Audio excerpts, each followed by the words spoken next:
Ladies and gentlemen, welcome to Believe in San Diego Baseball, the postseason edition. Here we go, Heath. My name is Alex Miniak, the voice of Petco Park, alongside the three-time All-Star and birthday boy, if you couldn't tell, with that awesome hat, that top hat of candles and...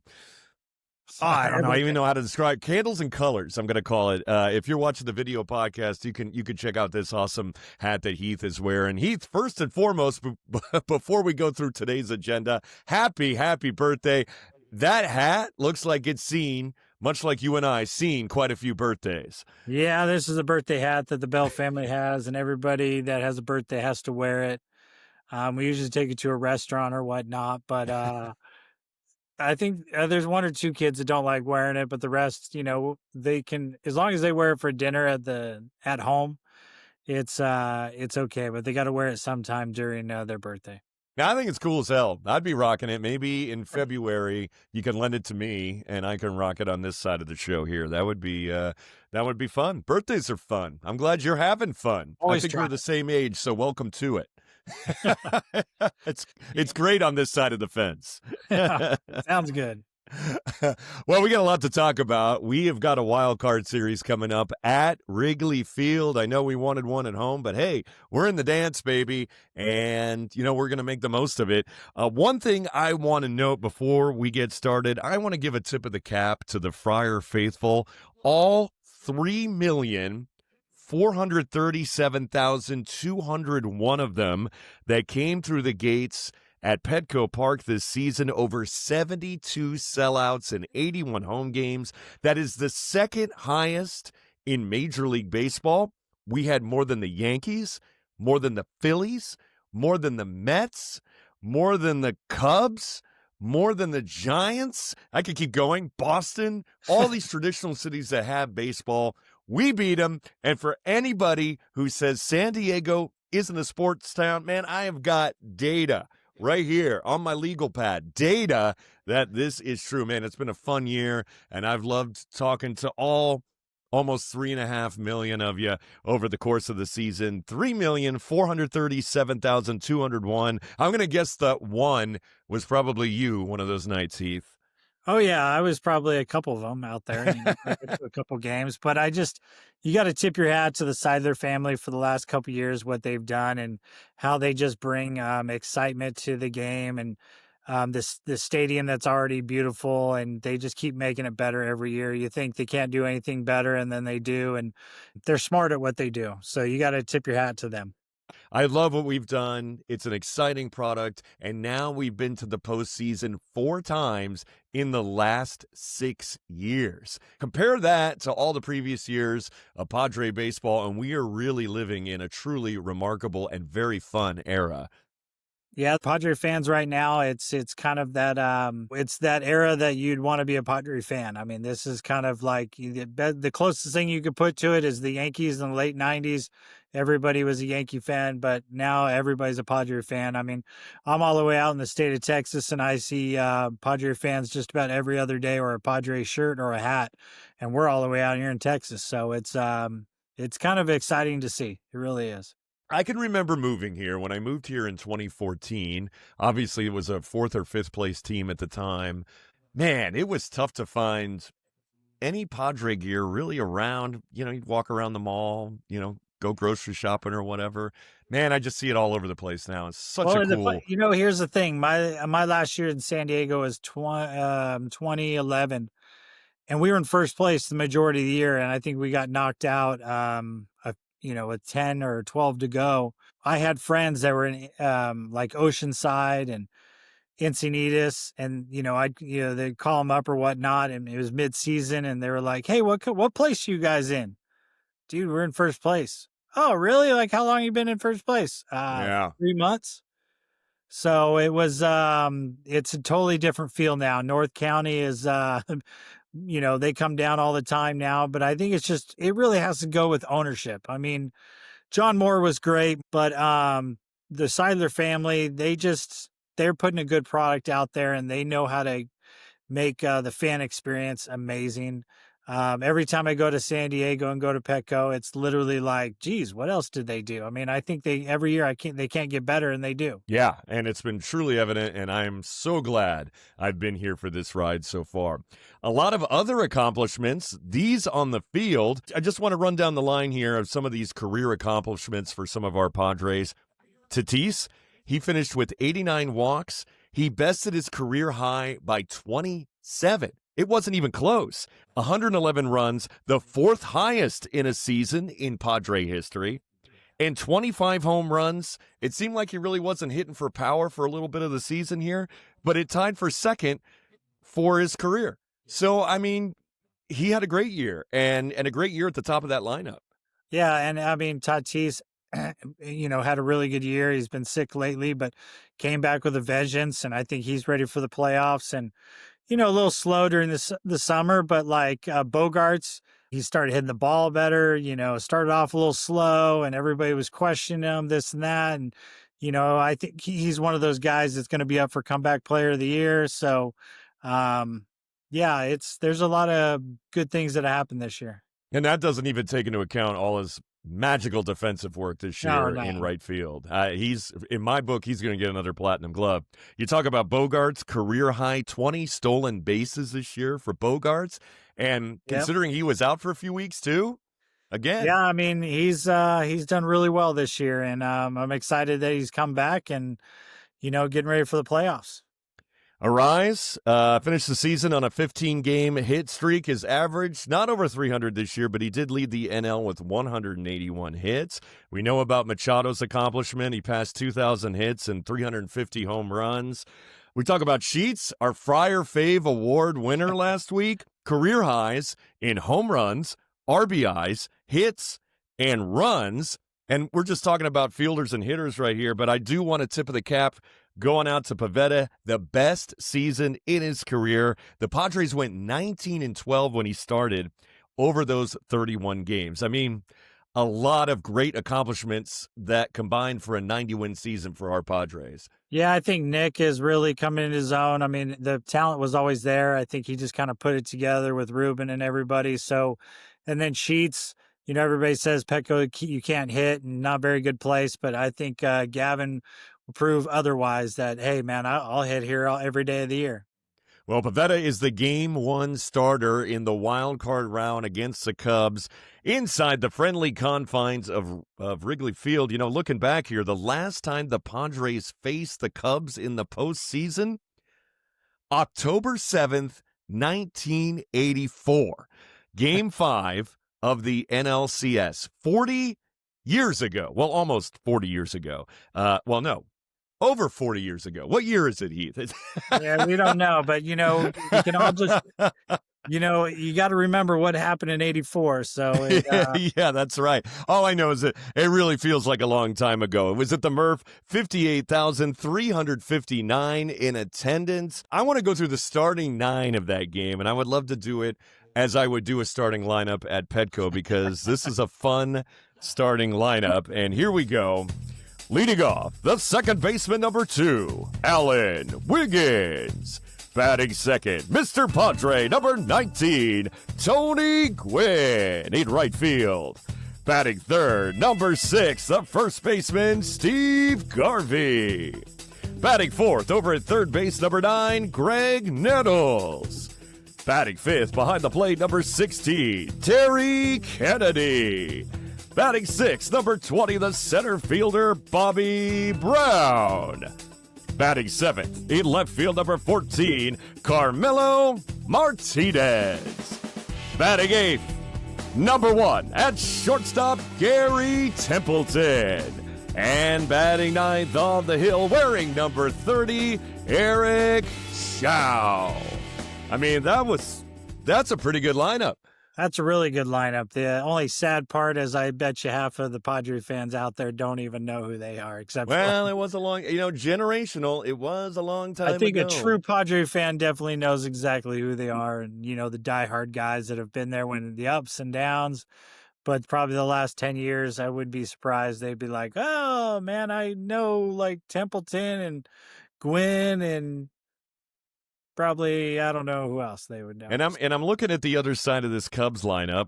Ryan Sandberg playing second, Ron Say at third, Larry Boa at short, and Rick Sutcliffe on the mound, which is funny because I see Rick around the ballpark all the time. He lives here now. Yeah. He even plays alumni softball with us, even though he's not an alum. That's Yeah, great. he likes playing softball. He's a good guy. He is a good guy. I love seeing him around. I also see time to time. I also see Gary Templeton around too. So that's pretty cool. It's. I always say it's really cool. Like I collected baseball cards in this era. I went through the box scores in the newspaper. I would catch This Week in Baseball, whatever I could do to just watch the game. It wasn't nearly as prevalent as it is today, all over digital and social media and streaming and all these things. And to see those guys. And I'm just standing next to him. We're hanging out. We're doing an event together. It still blows my mind that. Yeah, it's pretty crazy. I mean, I see Templeton at Fantasy Camp, or, you used to see Gwynn back in the day just walk around. A lot of guys you just kind of like you're in awe with. Just like, hey, man, I'm kind of on the same field with these guys, or they're just talking to me like, yeah, about their times playing and me asking me questions. And it's a really good time. So it's just kind of like a dream come true, really. Well, the Padres took that series 3-2 after trailing 0-2. Won it at the Murph. Wrigley was not kind, not the friendly confines that we hoped them to be. They lost both of them in Chicago. We're hoping this time that the friendly that confines. was like 40, 50 years ago, so we'll be fine this. Yeah. Different mojo today for sure. Oh, yeah. Heath, you've pitched in Wrigley. I have a Wrigley story of my own that I'll get to, but I would love to know what it's like pitching in one of the two, maybe three cathedrals in all of Major League Baseball. I mean, just the living history, the ivy, the smells, the sounds from Wrigleyville. What's that like?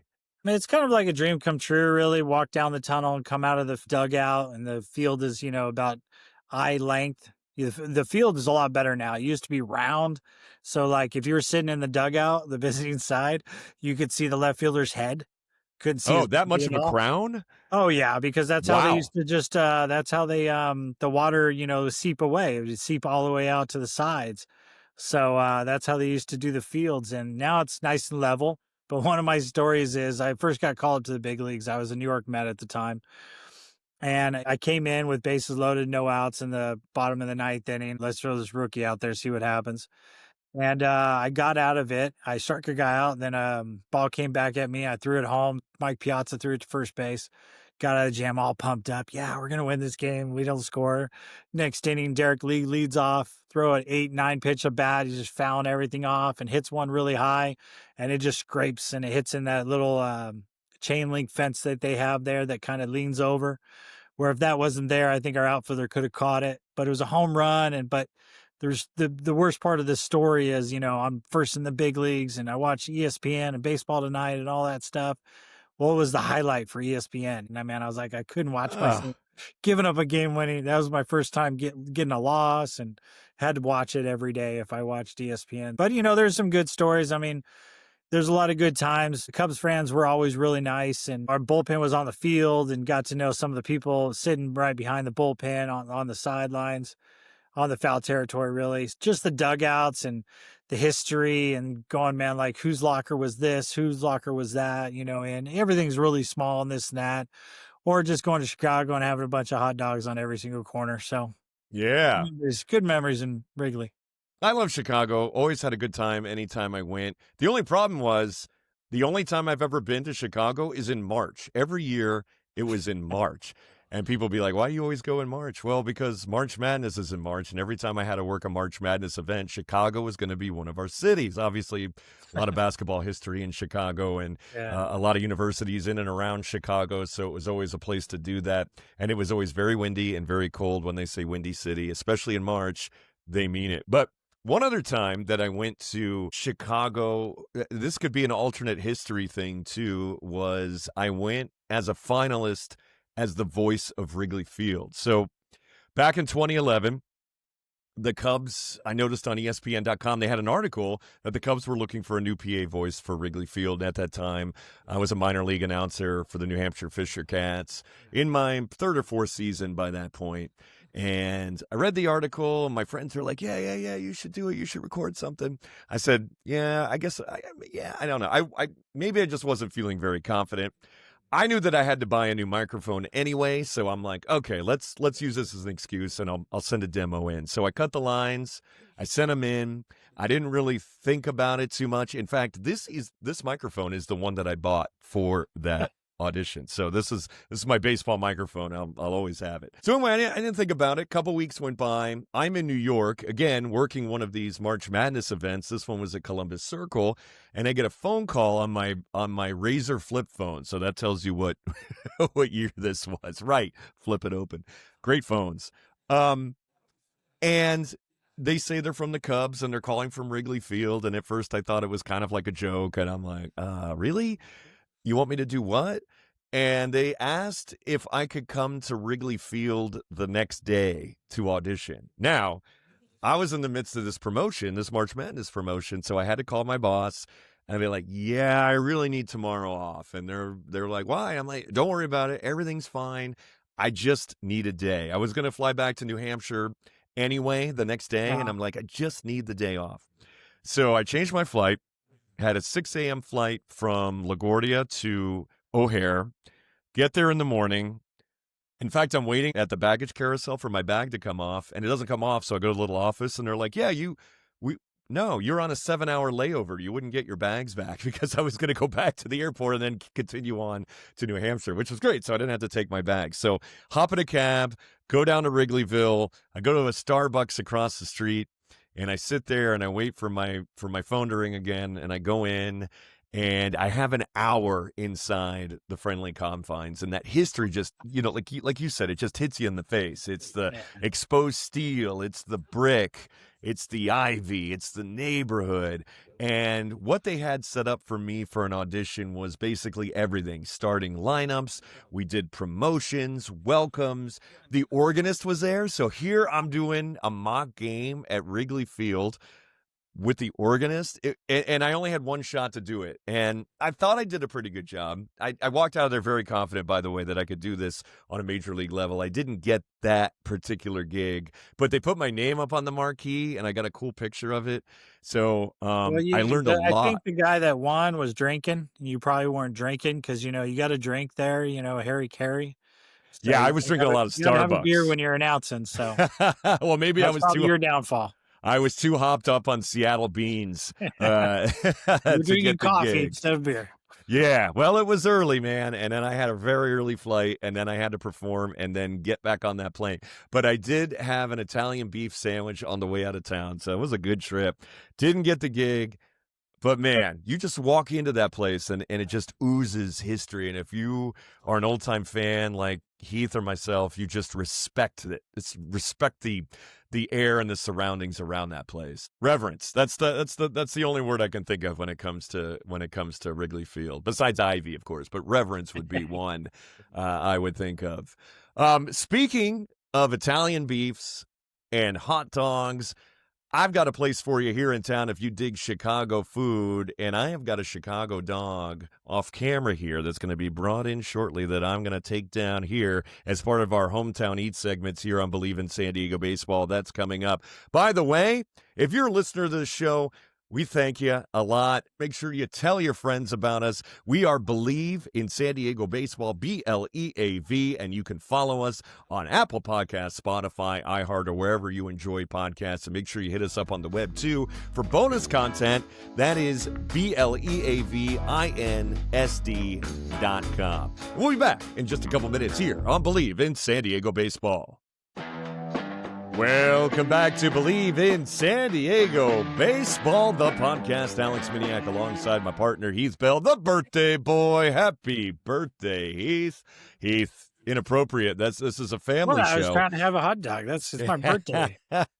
Heath, over here we've got joining us on our, I guess this is the Hometown Eats cam here on Believe in San Diego Baseball. We've got ourselves a Chicago dog from Lefty's Chicago Pizzeria. They have two locations here in San Diego, the North Park location and the Mission Hills location. We were talking about Wrigley, Wrigleyville, city of Chicago. You can't have a conversation about Chicago without talking about food. You talk about pizza, you talk about hot dogs, you talk about Italian beef. Yeah, it doesn't stop with the city of Chicago. It's a great food town, one of the best food towns in America, if not the world. So I wanted to go and get one of my most favorite Chicago foods, and that is a Chicago dog. Now, what's on a Chicago dog? Say you, like, look, we got the poppy seed bun here, we got the pickle, we got the tomato, you got the all beef, onions, you have relish. I even got a side of fries with this one. You get the little sweet peppers that go on this too. What I like to do is I just like to kind of bite them off and then sprinkle the juices on top. Hey, man. This is a great dog. I'm old school, just ketchup, maybe chili, maybe cheese. Not a whole bunch. I mean, that's like a salad hot dog for me. But I bet it tastes really good. I bet my family, they enjoy all that stuff on hot dogs. So I'm just different. They call me a child. Hey, this one's super spicy. Wow. Well, my family likes spicy. I'll just start crying if I eat spicy.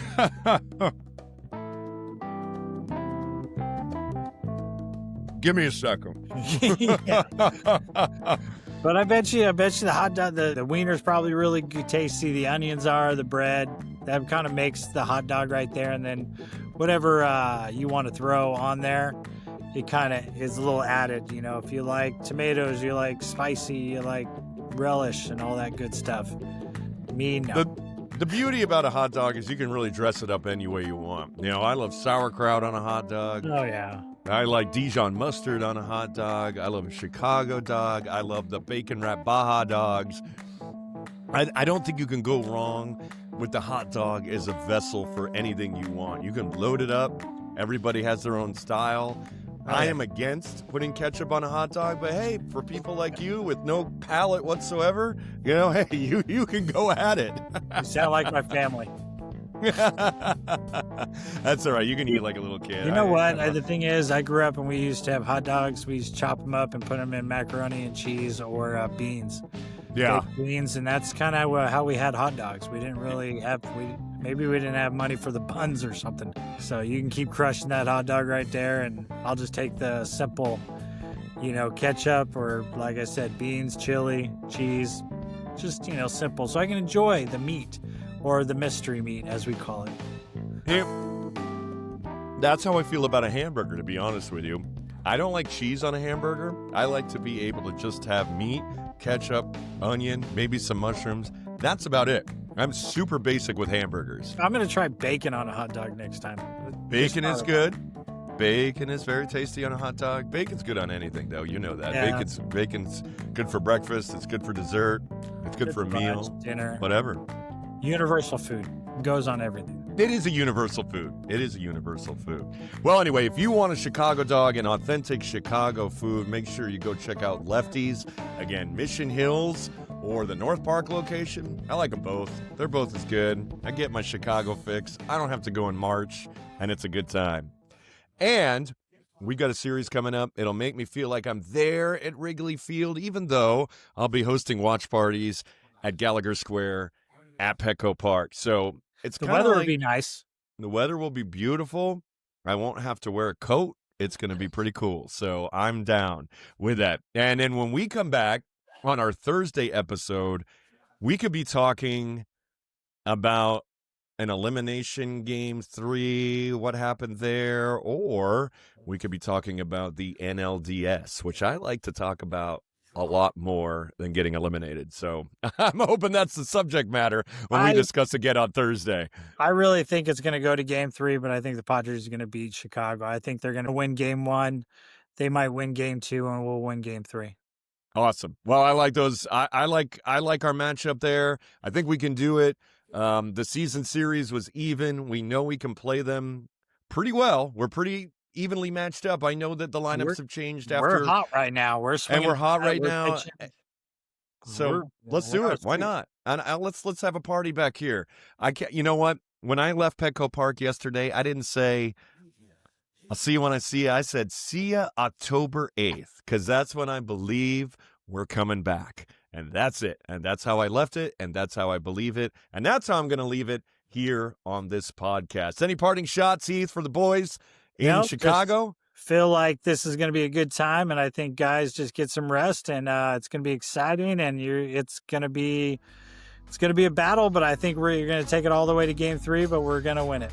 All right. Well, for the 3-time All-Star Heath Bell, my name is Alex Miniak, and we'll catch you on the flip side of this series here on Believe in San Diego Baseball. Go Padres! Go Pods. I'm going to have to go get myself a hot dog right now.